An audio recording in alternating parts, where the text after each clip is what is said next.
The Shivashvara, overwhelmed by the strength of the Vishnujvara, cried out in pain. But finding no refuge, the frightened Shivashvara approached Lord Krishna, the master of the senses, hoping to attain his shelter. Thus, with joined palms, he began to praise the Lord. The Shivashvara said, I bow down to you of unlimited potencies, the Supreme Lord, the super soul of all beings. You possess pure and complete consciousness, and are the cause of cosmic creation, maintenance, and dissolution. Perfectly peaceful, you are the absolute truth, to whom the Vedas indirectly refer. Time, fate, karma, the jiva and his propensities, the subtle material elements, the material body, the life air, false ego, the various senses, and the totality of these as reflected in the living being's subtle body. All this constitutes your material illusory energy, maya, an endless cycle like that of seed and plant. I take shelter of you, the negation of this maya.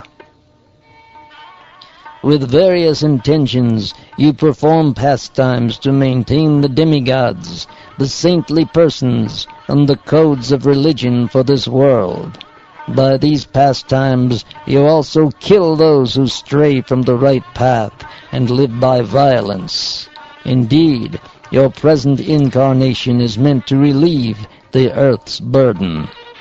I am tortured by the fierce power of your terrible fever weapon, which is cold yet burning.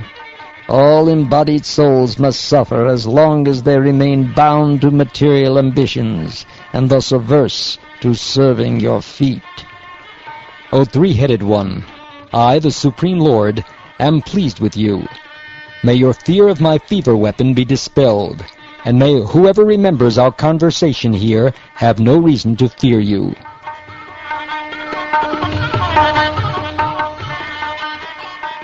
Thus addressed, the Maheshvarajvara bowed down to the infallible Lord and went away. But Banasura then appeared, riding forth on his chariot to fight Lord Krishna. Carrying numerous weapons in his 1,000 hands, O king, the terribly infuriated demon shot many arrows at Lord Krishna, the carrier of the disc weapon.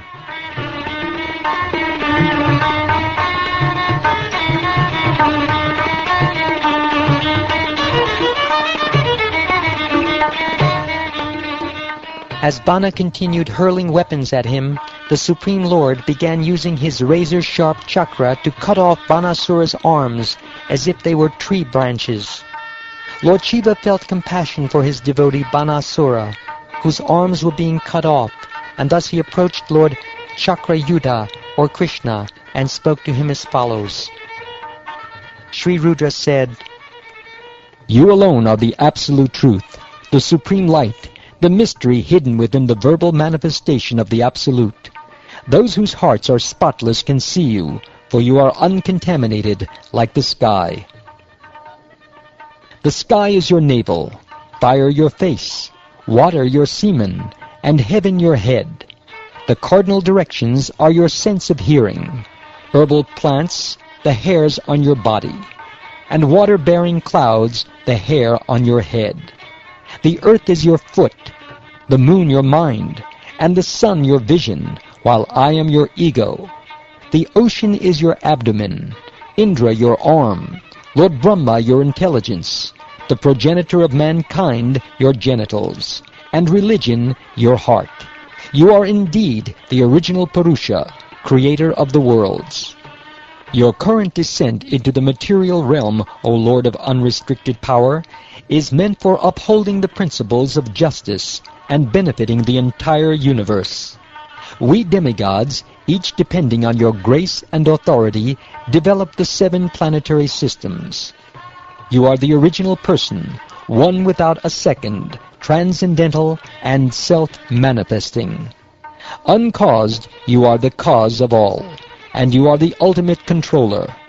You are nonetheless perceived in terms of the transformations of matter effected by your illusory energy, transformations you sanction so that the various material qualities can fully manifest. O Almighty One, just as the sun, though hidden by a cloud, illuminates the cloud and all other visible forms as well, so you, although hidden by the material qualities, remain self-luminous, and thus reveal all those qualities along with the living entities who possess them.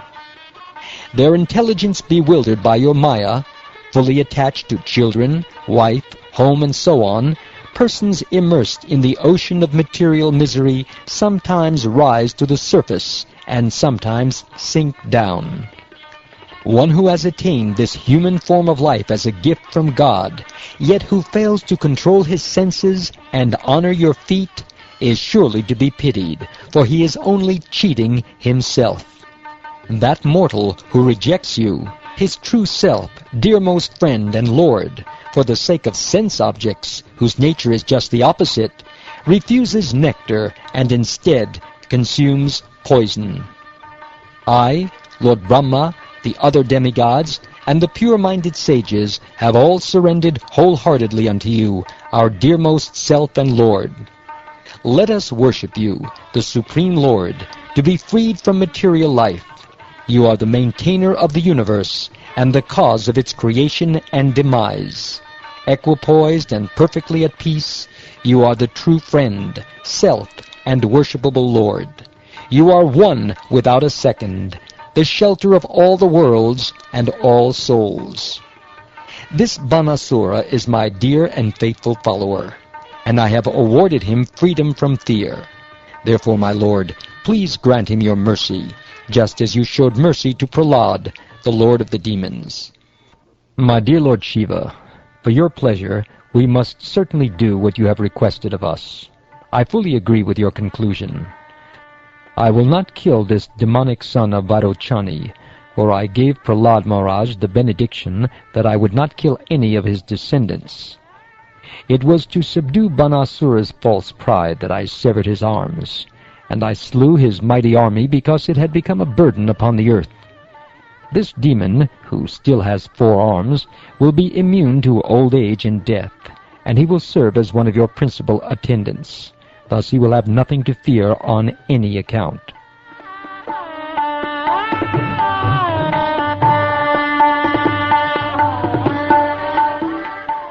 Thus attaining freedom from fear, Banasura offered obeisances to Lord Krishna by touching his head to the ground. Bana then seated Aniruddha and his bride on their chariot and brought them before the Lord.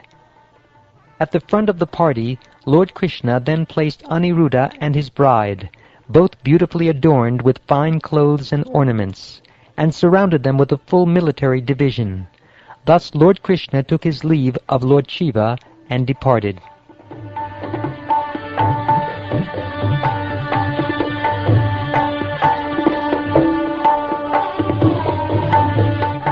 The Lord then entered his capital. The city was lavishly decorated with flags and victory arches, and its avenues and crossways were all sprinkled with water. As conch shells, anakas, and dundubi drums resounded, the Lord's relatives, the Brahmins, and the general populace all came forward to greet him respectfully. Whoever rises early in the morning and remembers Lord Krishna's victory in his battle with Lord Shiva will never experience defeat.